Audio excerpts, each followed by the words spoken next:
Jelang Lebaran, mudik dengan sepeda motor masih menjadi pilihan sebagian masyarakat untuk kembali ke kampung halaman. Salah satu cerita perjalanan mudik yang tidak akan dilupakan yaitu kisah pemudik bernama Lagimin yang memilih mudik dengan sepeda motor. Alasan biaya mudik yang lebih murah juga menjadi faktor utama warga memilih kendaraan roda 2 sebagai moda transportasi mudik. Lagimin, pemudik yang menempuh jarak dari Cengkareng, Jakarta Barat, pertama kalinya menempuh perjalanan hingga Cirebon dengan sepeda motornya. Meski sempat nyasar, Lagimin bilang dirinya biasa pulang ke kampung halaman yaitu Klaten menggunakan bis. Namun karena harga tiket bis sangat mahal, Lagimin pun terpaksa menggunakan sepeda motornya. Jalanannya sangat pertama kali sih, jadi tadi nyasar terus tadi ada yang bantu itu bapak-bapak polisi. Akhirnya ketemu juga sih, ini perjalanan ya begitulah, bis terlalu naik mahal, jadi mending naik motor lebih hemat, lebih efisiensi. Tak hanya Lagimin, Farhan, pemudik dari Bekasi tujuan Kebumen juga memiliki pengalaman yang sama. Pria yang berusia sekitar 23 tahun ini baru menggunakan sepeda motor karena diajak teman. Karena pengalaman pertama ini, Farhan mempersiapkan sepeda motornya dengan prima. Farhan pun rutin melakukan pengecekan. Pertama kali. Sebelumnya? Sebelumnya pakai bis. Oh, gitu. Kenapa? Ya karena dulu belum ada teman-temannya. Cerita yang penuh menantang juga terungkap dari Hadi yang mudik dari Rawamangun menuju Purwokerto. Hadi mudik membawa banyak oleh-oleh untuk keluarganya berupa pakaian, mainan, hingga makanan. Sama titipan. Apa aja isinya tuh? Ya pakaian biasa Lebaran. Oh, gitu. Gimana, lancar Pak perjalanan Pak? Alhamdulillah lancar. Pak, repot nggak sih Pak jalan pakai motor begini penuh gini? Ya repot sih enggak. Ya dibikin asik aja sih. Meski pemerintah menghimbau agar masyarakat tidak mudik dengan sepeda motor, namun salah satu alasan pemudik yaitu biaya yang lebih murah menjadi pilihan utama untuk kembali ke kampung halaman. Muhammad Syari Romdon, Kompas TV Cirebon, Jawa Barat. Saudara, jelang Lebaran sejumlah warga sudah melakukan perjalanan mudik meski pemerintah mengimbau agar mudik tidak menggunakan sepeda motor. Namun nyatanya masih banyak yang memilih kendaraan roda 2 untuk ke kampung halaman. Benarkah biaya mudik dengan transportasi lain ini mahal? Jadi alasan warga menggunakan sepeda motor apa? Benarkah demikian karena biaya? Lalu bagaimana sebenarnya mudik aman menggunakan sepeda motor? Apa yang harus diwaspadai? Kita akan bahas bersama di pagi hari ini dengan sejumlah narasumber yang sudah hadir ke studio. Ada Wakil Ketua Forum Transportasi Jalan dan Perkeretaapian Masyarakat Transportasi Indonesia atau MTI. Sudah ada Pak Dedi Herlambang. Selamat pagi Pak Dedi. Selamat pagi. Kemudian juga sudah hadir ke studio ada pengamat otomotif, ada Pak Bebin Juwana. Selamat pagi Pak Bebin. Selamat pagi. Ya, kalau kita lihat ya pemudik yang menggunakan sepeda motor ini tampaknya masih terus diminati. Kalau saya ke Pak Dedi, jadi sebenarnya benar atau tidak pemudik menggunakan sepeda motor alasannya lagi-lagi ya memang karena ingin menghemat biaya, karena mahal dengan transportasi lain. Betul, jadi salah satunya itu ya, Tapi di lain pihak bahwa untuk dampak efisiensi ini, memang untuk tahun 2025 itu mudik dengan motor gratis itu memang berkurang. Untuk kereta api saja, motor gratis dengan kereta api itu tahun 2024 itu sekitar 12.400 sekian. Lalu tahun ini, tahun 2025 itu 7.100 sekian. Jadi memang berkurang. Nah, dan Pelni pun juga malah tidak ada motor gratis. Terus yang ketiga, memang karena dampak efisiensi ini kuota memang berkurang ya untuk motor gratis dan mudik gratis. Jadi untuk berhubungan darat sendiri untuk tahun 2025 itu hanya 17 M. Sementara tahun lalu 2024 itu 20 M. Dari di sini sudah jelas. Kemudian jumlah truk untuk angkutan motor pun juga berkurang. Sekitar ada 530-an, kalau tahun lalu 700-an. Jadi memang berkurang. Jadi mengapa masyarakat kita gemar menggunakan sepeda motor? Memang tadi di samping itu murah, tepat. Yang kedua itu di destinasinya, itu di daerah atau di desanya, itu memang tidak ada angkutan umum. Jadi mereka memang terpaksa mau tidak mau ya memang harus menggunakan sepeda motor. Makanya dengan adanya motor gratis, dia tentunya akan ikut mudik gratis. Tetapi karena tidak ada motor gratis, ya mereka terpaksa akan kembali lagi ke habit semula menggunakan motor. Ini yang sebenarnya kita kita takutkan akan ada resiko-resiko keselamatan. Sehingga ya kita memang jerih payah kita semua ya sebenarnya untuk memantau dan melakukan pengawasan terhadap para pemudik-pemudik itu. Dan yang kita garis bawahi di sini bahwa pemudik sepeda motor itu kan maaf ya mungkin dengan masyarakat golongan menengah ke bawah. Mungkin di samping di samping mungkin kondisi sepeda motornya yang kurang baik, lalu juga mungkin masalah kesehatan mungkin secara biologis juga capek ya karena sepeda motor apalagi kalau naik sepeda motor di atas 100 km. Tentunya kondisi psikis dan kondisi biologis pengemudi itu tentunya tidak senyaman kita menggunakan mobil ya. Mobil kan udah adem AC misalnya, nyaman. Nggak kepanasan, nggak kehujanan. Tidak kepanasan, tidak kehujanan, bisa sandaran. Kalau motor kan tidak sandaran. Makanya sebenarnya kita sudah dari dulu sudah menyatakan kepada pemerintah bahwa kalau kita memang peduli terhadap keselamatan, mudik dengan sepeda motor itu harusnya memang dilarang, jangan dihimbau lagi secara begitu. Karena dengan anggaran yang cukup seharusnya pemerintah juga bisa sebenarnya memberikan mudik dengan motor gratis. Jadi motor gratis itu sebagai tiketing untuk untuk mudik gratis baik itu pesawat, baik itu bus ataupun kereta api. Nah, masalahnya memang tadi seperti kita sampaikan di awal. Efisiensi. Di samping efisiensi, masyarakat mengapa lebih memilih karena di daerah tujuannya, desanya, daerahnya. Biar lebih mudah untuk bersilaturahminya. Tidak ada angkutan umum, betul. Misalnya angkutan mudik gratis hanya sampai Jakarta, Solo misalnya. Tapi tujuannya mereka ternyata di Wonogiri, di Klaten, atau di desa-desa lain. Mereka mau naik apa? Bingung. Ya mereka tetap otomatis akan menggunakan motornya, seperti itu. Jadi seharusnya di daerah-daerah yang kemudian belum terjangkau itu juga harusnya disediakan shuttle atau semacamnya, begitu ya? Seharusnya seperti itu. Tapi kan angkutan umum kita kan terbatas. Apalagi di daerah. Kita di Jabodetabek saja yang mungkin angkutan umumnya baik. Tapi di daerah sangat minim, bahkan tidak ada ya. Seperti di daerah pelosok-pelosok kan tidak ada. Oke, kalau tadi dikatakan Pak Dedi ternyata memang pemudik motor ini masih banyak lah ya, begitu ya. Walaupun memang pemerintah sudah ada program mudik gratis bagi pemudik motor, begitu ya. Jadi motornya ini diangkut, dibawa menggunakan kereta api, kapal laut, begitu ya. Dan bahkan termasuk orangnya juga. Orangnya juga, truk juga, kemudian tapi karena mungkin ada efisiensi anggaran, begitu terkena ya. dampak itu terbatas. Kemarin itu sudah banyak yang mudik gratis. Itu kalau kita daftar juga teman-teman saya juga banyak yang tidak dapat tiket ya, tidak dapat tiket mudik gratis ternyata katanya full. Tapi ketika hari keberangkatannya masih kosong. Nah, itu gimana tuh? Karena ya itu tadi, karena memang tidak ada leader di dalam mudik gratis.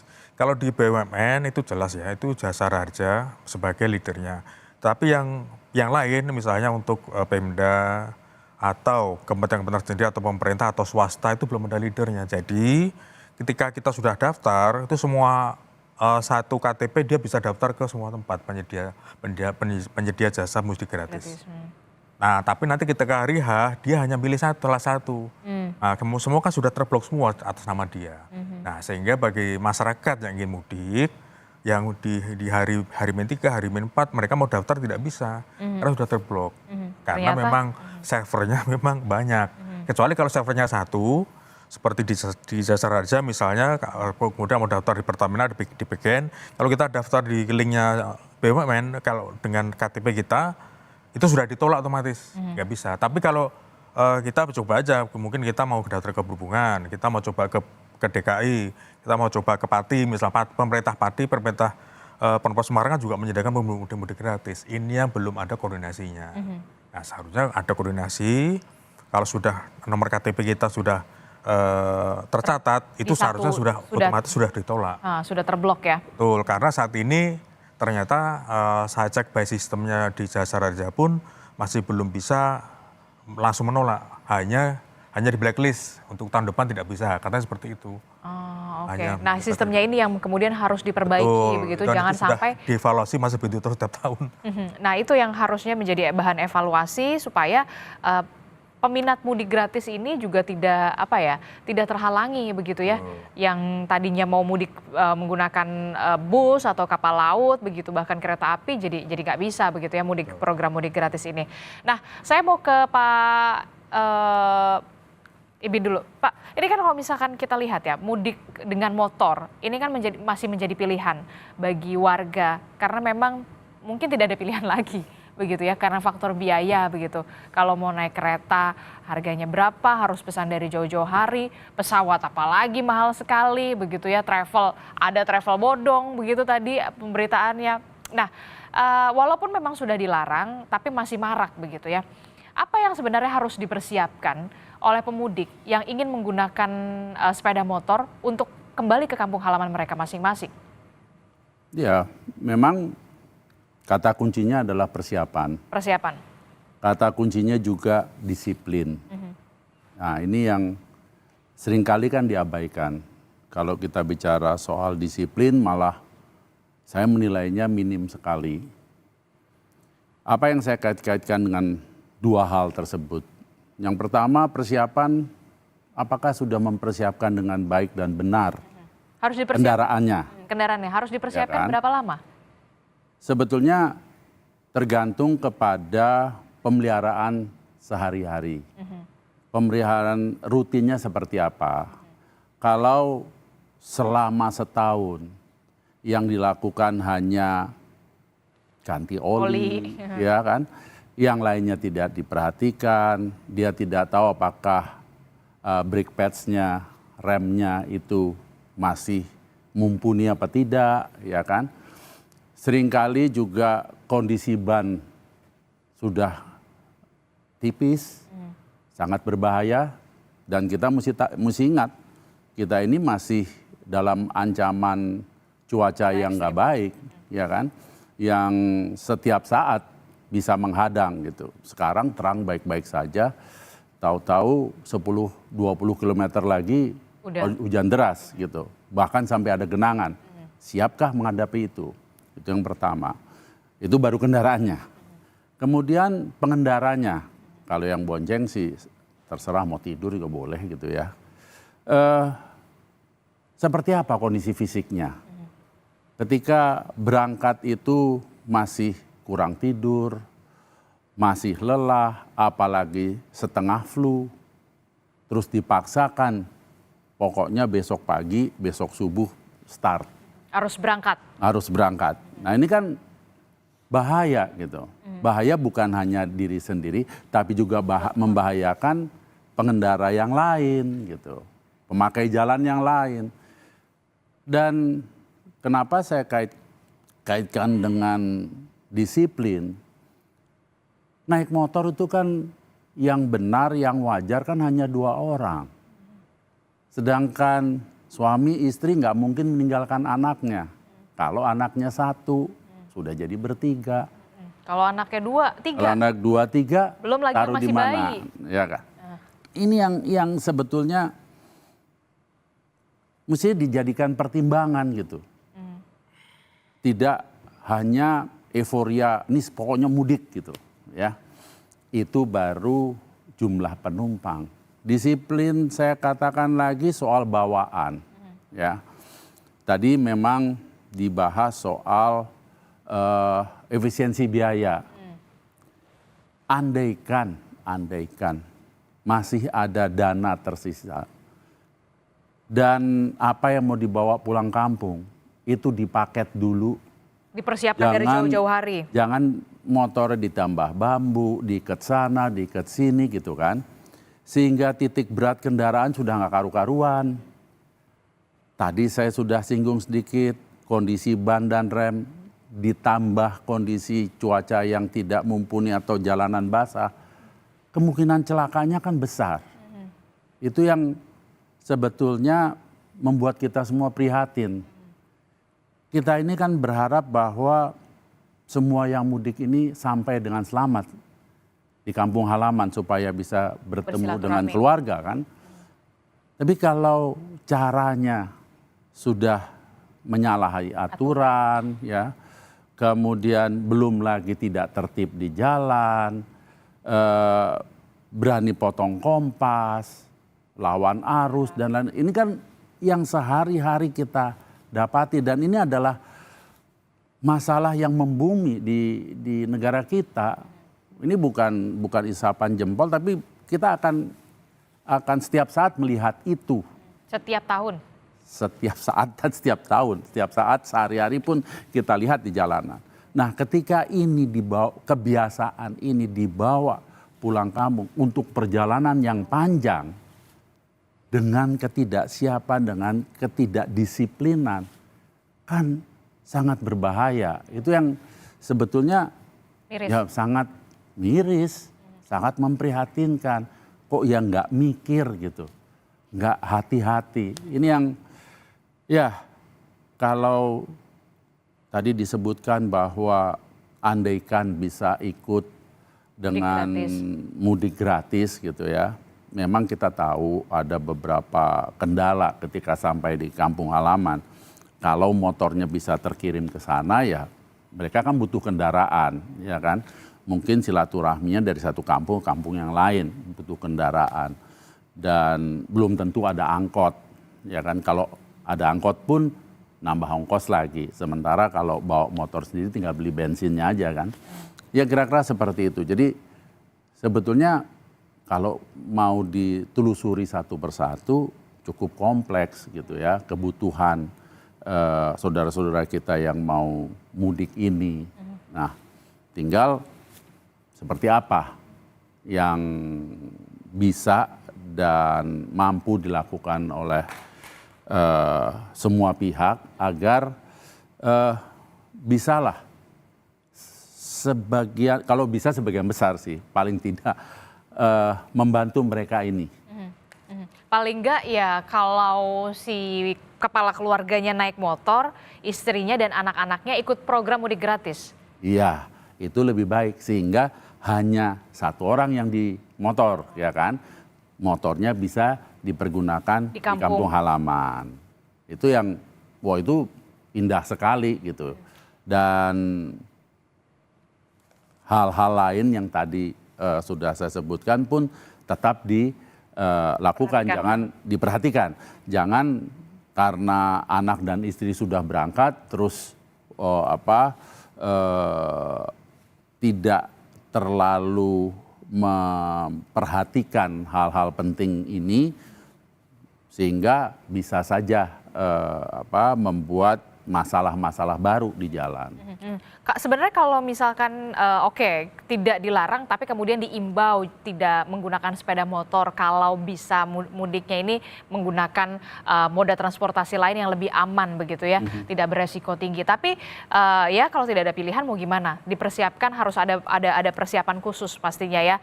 Salah satunya mungkin alternatifnya istrinya, anaknya menggunakan mudik gratis, program mudik gratis atau kemudian menggunakan moda transportasi lain begitu.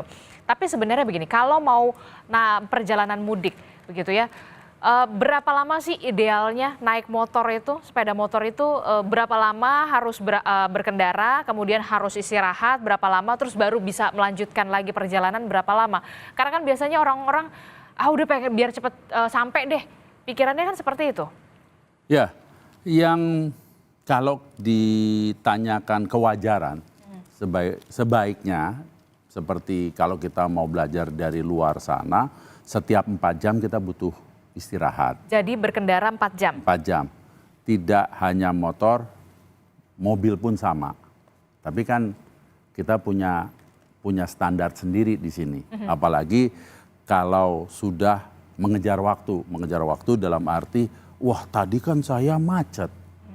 Saya buang waktu setengah jam, 1 jam, bahkan berjam-jam gitu. Ini sekarang mumpung agak longgar, ya udah gas saja dulu gitu kan. Nah hal-hal yang seperti ini kan kembali kepada bagaimana disiplin diri kita gitu. Yang sering tidak disadari adalah yang namanya fatigue, ya kan. Bahwa sebetulnya tubuh kita butuh istirahat. Tetapi kita terus memaksakan mengendarai sehingga yang dikhawatirkan itu yang namanya microslip. Ya, betul. Lah, kalau itu terjadi Fatal. di roda 4 saja sudah sangat berbahaya.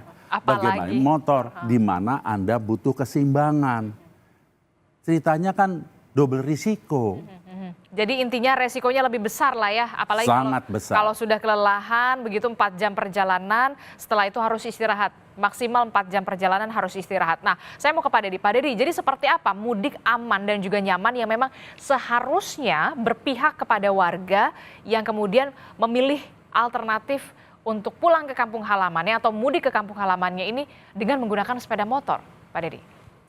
Baik, begini, sebenarnya kita perhatiin juga ya, karena memang menggunakan sepeda motor itu memang sangat rentan, sangat beresiko, sangat tinggi terhadap keselamatan.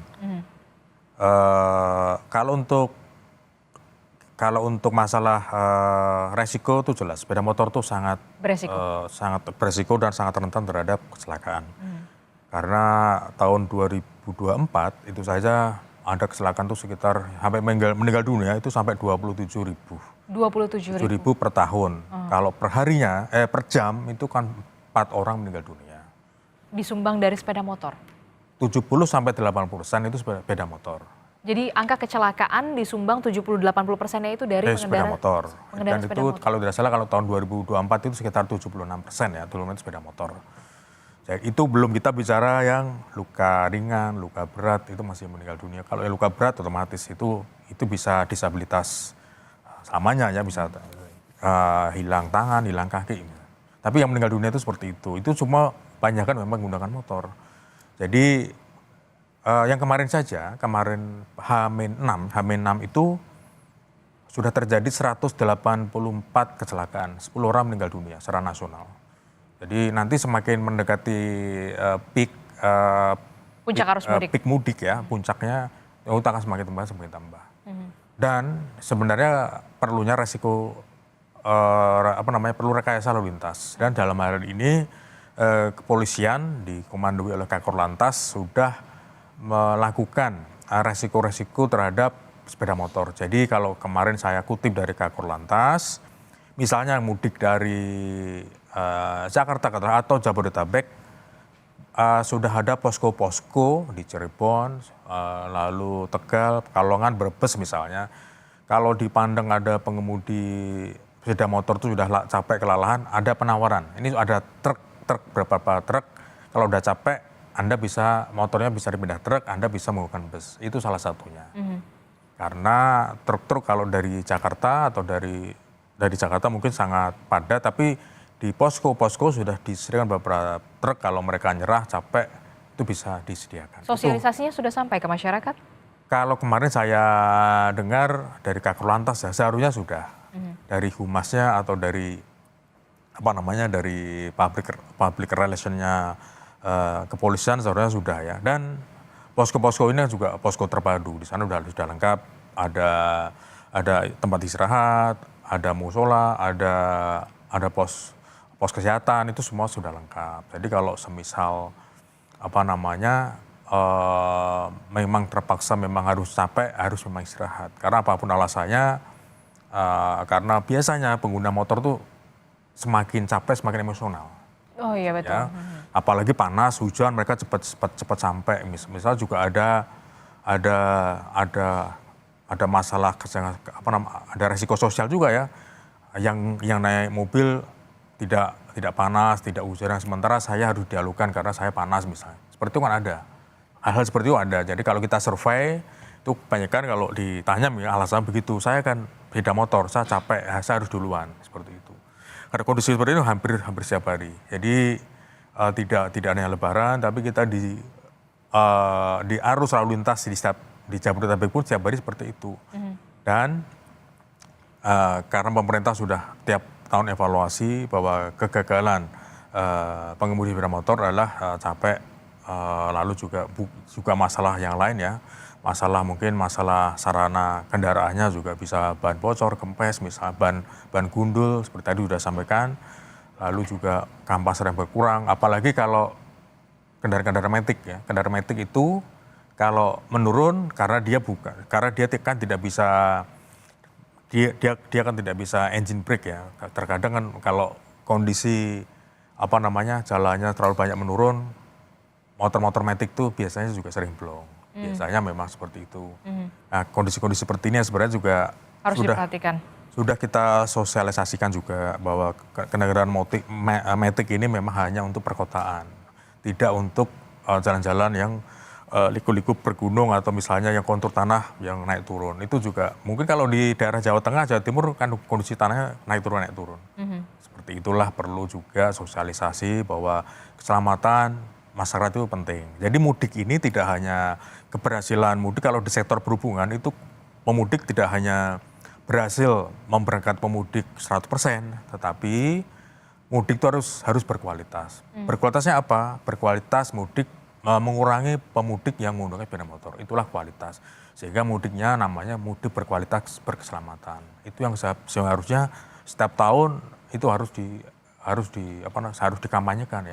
Harus disosialisasikan terus-menerus, jangan sampai letih begitu ya. Karena berarti masuk kategori pemotor ini, pemudik yang menggunakan sepeda motor ini, kesadaran untuk keselamatan berkendaranya apakah masih kurang? Jangan dijawab dulu. Usai jeda kami kembali dengan jawabannya akan seperti apa. Tetaplah bersama kami dalam Sapa Indonesia Pagi. Terima kasih Anda masih bersama kami dalam Sapa Indonesia Pagi. Saudara, pelabuhan PT Pelindo Ciwandan, Kota Cilegon, Banten mulai dipadati oleh pemudik roda 2 atau sepeda motor yang akan menyeberang ke Pulau Sumatera. Diprediksi kepadatan akan terus bertambah.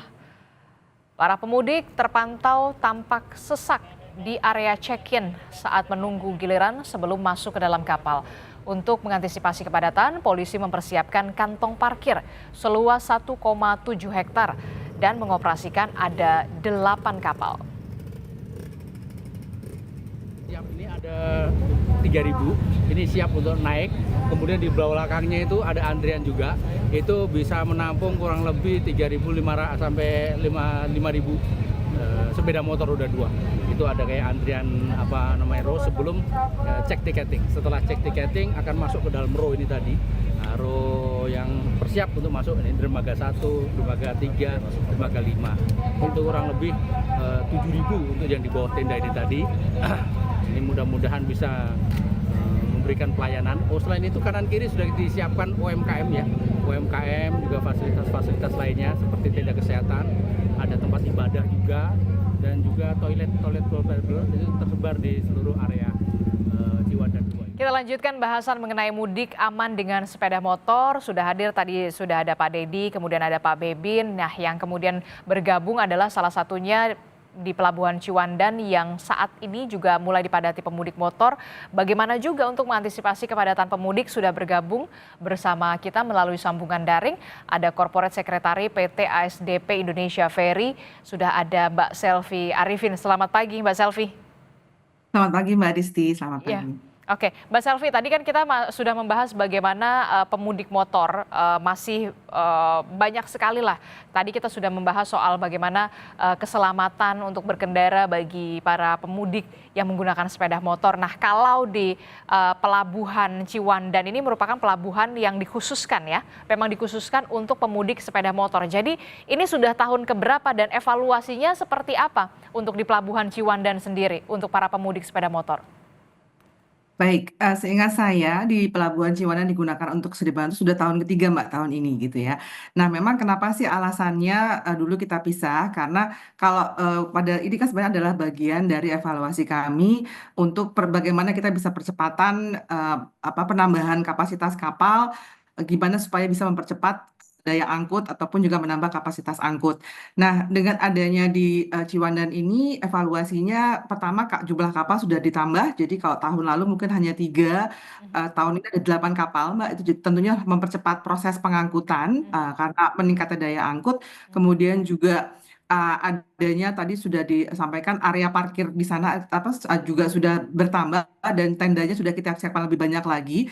Jadi kalau sedikit ceritakan proses di sana di Ciwandan itu akan dibagi menjadi ada sekitar 10 blok gitu. Tadi sudah disampaikan oleh Pak Leganek Kasat Lantas di Banten. Itu dibagi 10 blok dan satu blok itu sekitar 200 bisa menampung sekitar 150 sampai 200 kendaraan gitu ya. Nah, nanti itu akan dikirim per blok gitu kalau untuk masuk ke atas kapal. Ini kenapa? Tentunya untuk menjamin keselamatan tidak karena kan motor itu kan banyak sekali gitu ya, bisa lihat di video juga supaya teratur dan semuanya bisa lebih baik penataan di atas kapal gitu. Jadi kalau kemarin tadi malam saya memantau di sana, ini jauh lebih baik dibandingkan tahun-tahun sebelumnya karena waktu tunggunya juga jauh lebih cepat, Mbak. Kalau Waktu sedikit tunggunya? lebih cepat. Jadi tahun lalu itu bisa mencapai 2 sampai 3 jam untuk sebelum naik ke atas kapal, tapi ini maksimal 1 jam sudah bisa langsung naik ke atas kapal. Jadi tahun ini penyelenggaraan khususnya di roda 2 di Ciwandan sudah jauh lebih baik dibandingkan tahun-tahun sebelumnya. Oke, jadi waktu tunggunya juga menjadi bahan evaluasi. Tahun sebelumnya bahkan waktu tunggunya bisa 2 sampai 3 jam, kalau sekarang maksimal itu 1 jam ya, Mbak Selvi ya? Ya. Oke, itu menjadi salah satu bahan evaluasi juga, termasuk juga soal tenda, karena kan nanti panas kepanasan, hujan kehujanan, ini juga menjadi perhatian khusus juga ya di Pelabuhan Ciwandan bagi para pemudik sepeda motor. Betul.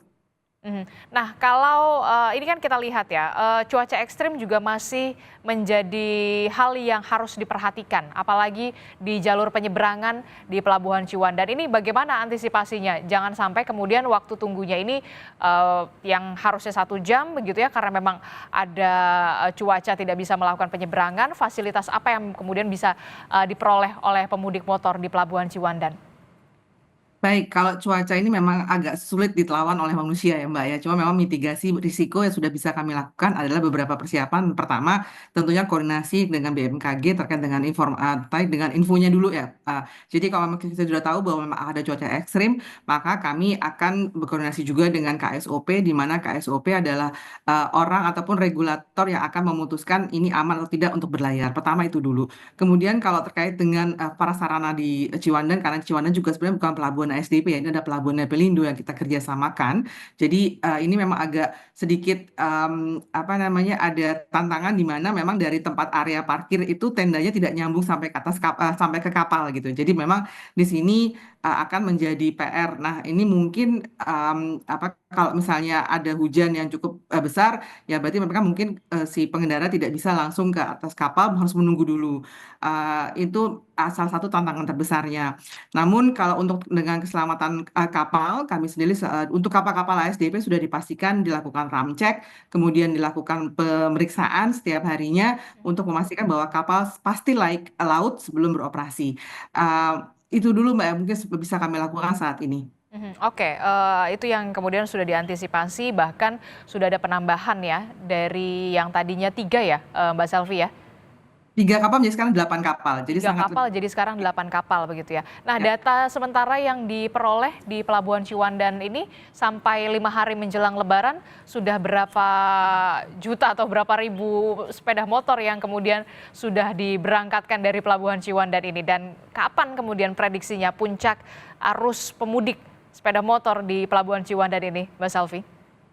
Baik, kalau 5 hari terakhir kemarin sebenarnya belum terlalu banyak, Mbak. Kemarin dari mulai H-10 sampai dengan H-5, jumlah kendaraan roda motor itu baru khususnya di Ciwandan ya, baru 10.642. Tapi ini kan belum menghitung hari kemarin ya, 24 jam karena data saya sampai dengan 24 jam tanggal H-6, maaf. Nah, kalau lihat tadi malam sih lebih banyak lagi peningkatannya, dan saya juga sempat berbincang-bincang dengan salah satu pemudik atau beberapa pemudik.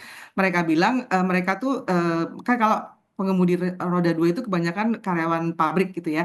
Nah, mereka bilang pabrik yang mereka sudah libur terakhir kerja itu tanggal 25. Jadi 3 hari, jadi mereka baru jalan kemarin gitu. Jadi prediksinya sih hari ini tanggal 27 dan 28 ini merupakan puncak dari seluruh moda transportasi maupun maksud saya dari roda 2 apapun kendaraan penumpang di Pelabuhan Merak.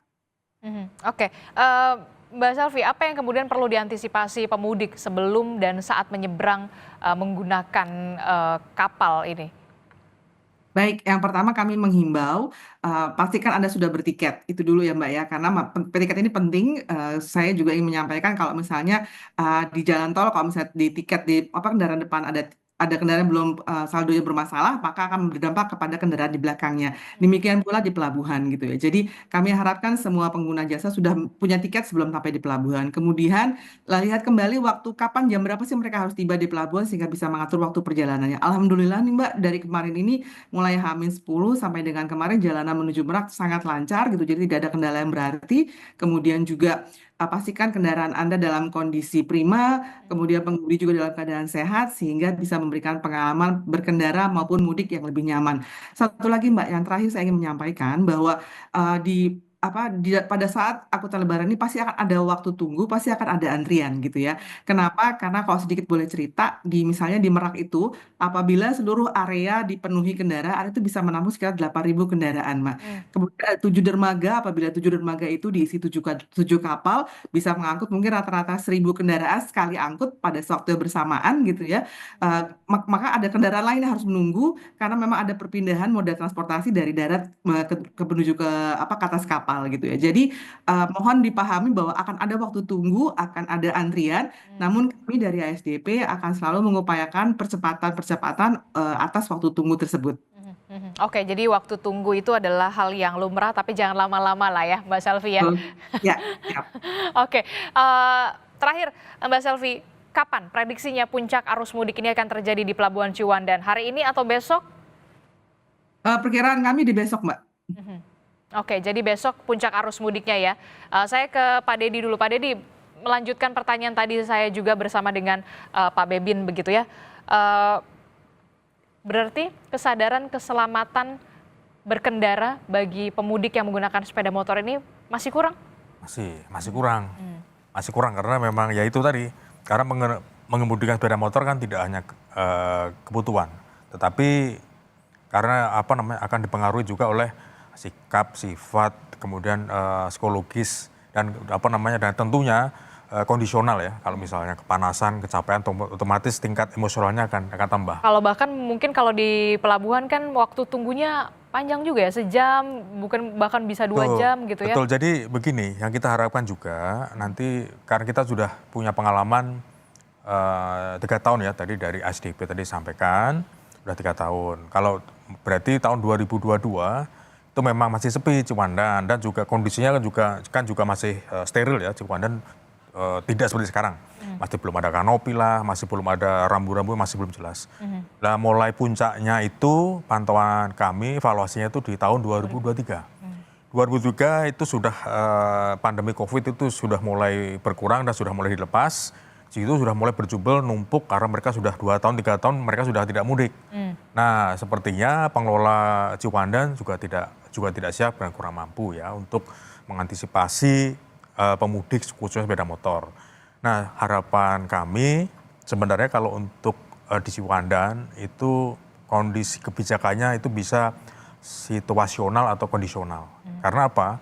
Karena pengalaman di 2024 itu Ciwandan pernah kredit. 2024 kredit ya, mungkin tadi disampaikan bahwa kekurangan kapal mungkin hanya 3, sementara antriannya panjang. Dan ini bahkan jadi bahan evaluasi di tahun ini, bahkan ditambah jadi 8 kapal. Sementara Merak itu kosong. Merak itu malah kosong. Merak itu kosong. Kenapa?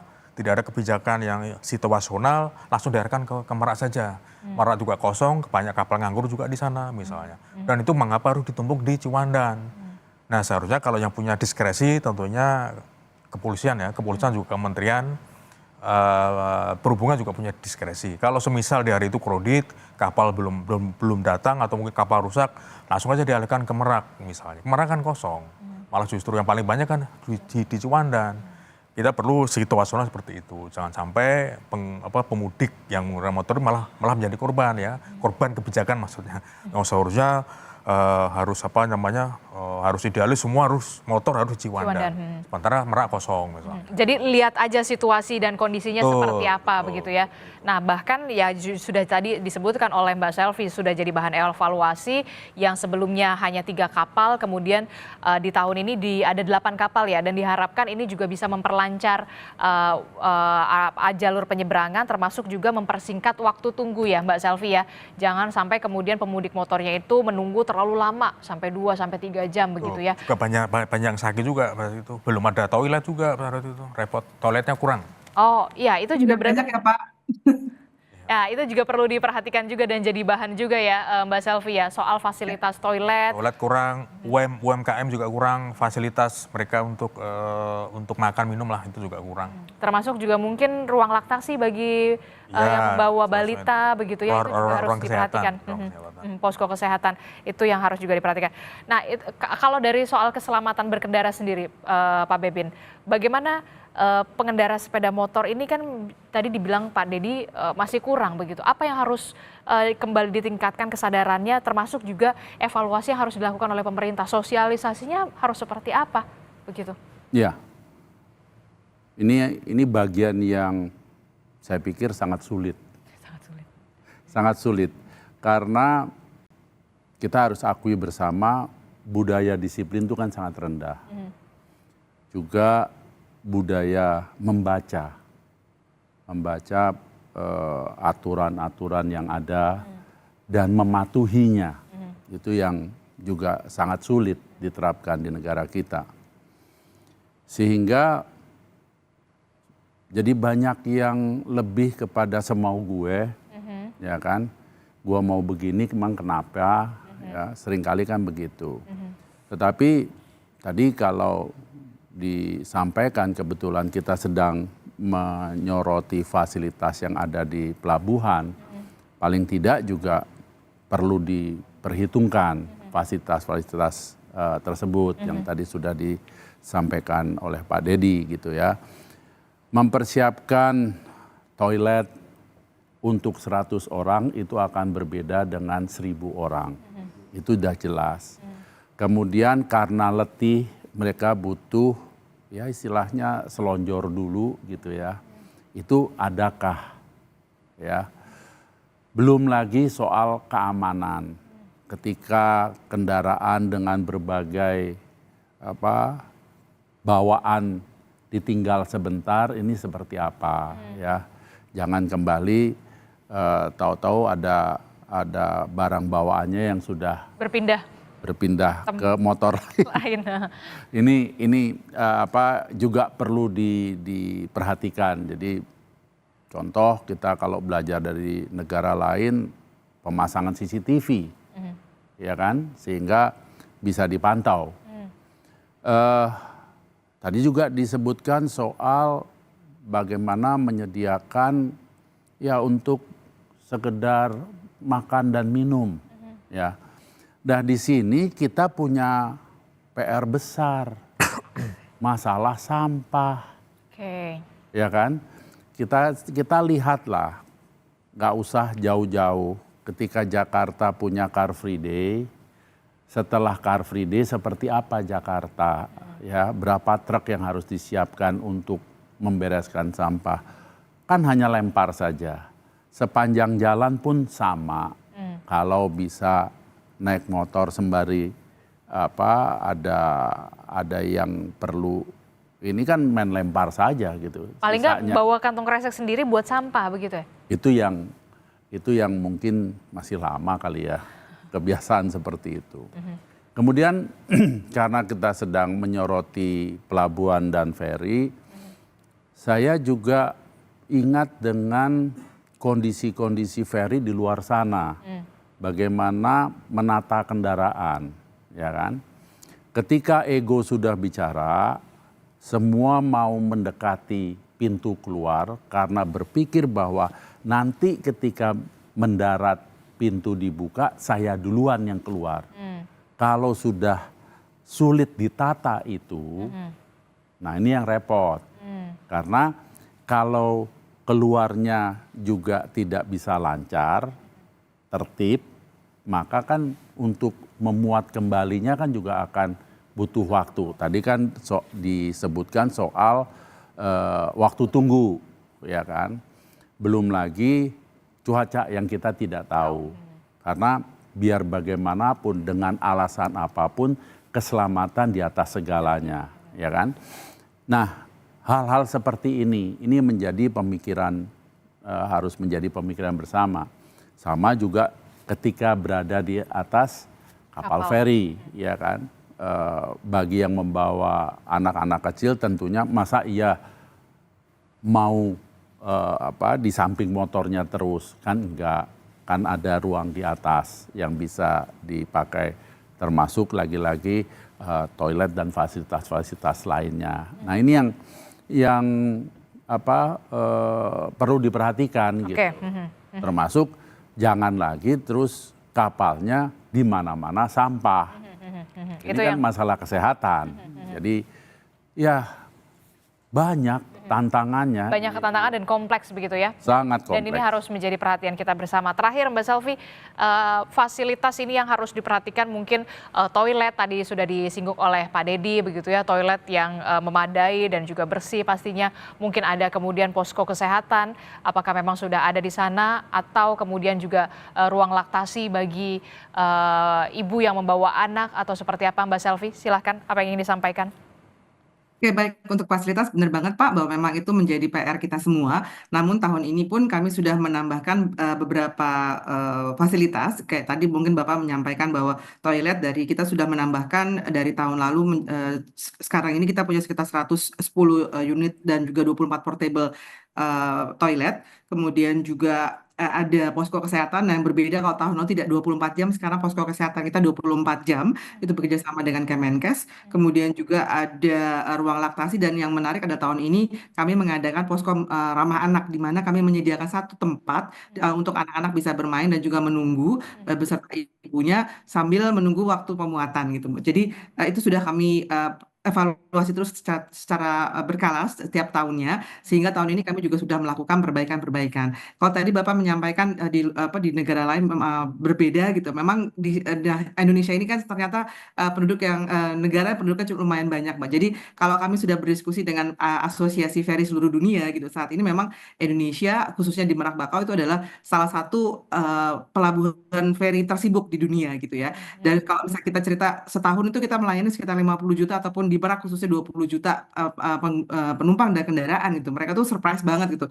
Dan kita 24 jam mereka juga kaget gitu. Karena memang yang dilayani itu di Indonesia sangat banyak gitu dibandingkan dengan negara lain gitu. Kalau di negara motor tidak pernah sebanyak di Indonesia, Mbak gitu. Jadi ini memang merupakan sesuatu yang perlu kita evaluasi setiap tahun, dan kami cukup senang dengan tahun ini pelayanan kami sedikit lebih baik, jauh lebih baik dibandingkan tahun sebelumnya. Tadi dari sisi waktu tunggu, penambahan jumlah kapal khususnya di Ciwandan gitu ya. Jadi dan juga ada penambahan dermaga dari sisi Ciwandan kan sekarang langsung ke Wika Beton. Kalau dulu kan ke Panjang gitu. Nah dari sisi Wika Beton itu juga waktu tempuh sailing time-nya lebih pendek karena jaraknya juga lebih dekat. Karena Ciwandan, Bakahuni dan Bebeji juga itu berletakkan cuma berbeda sekitar 1 nautical mile. Oke, kita harapkan tentu saja evaluasi dari tahun ke tahun ini bisa kemudian peningkatan services begitu ya, pelayanan juga bagi pemudik dan juga yang dilakukan oleh Pelabuhan Ciwandan sendiri. Terima kasih Mbak Selvi.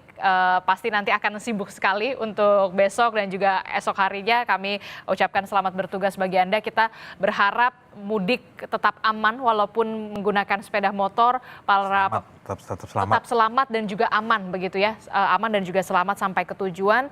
Walaupun kita tahu memang sepeda motor ini punya banyak juga resiko begitu ya, tapi tetap harus dipersiapkan. Persiapan yang matang, tidak hanya soal bagaimana kendaraannya yang harus prima, tapi juga pengendaranya juga harus sehat ya, sehat jasmani dan juga rohani pastinya ya. Jangan emosional, setiap 4 jam harus istirahat begitu ya.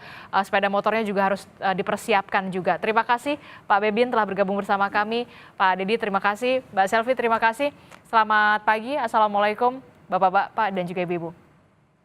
Terima kasih. Terima kasih.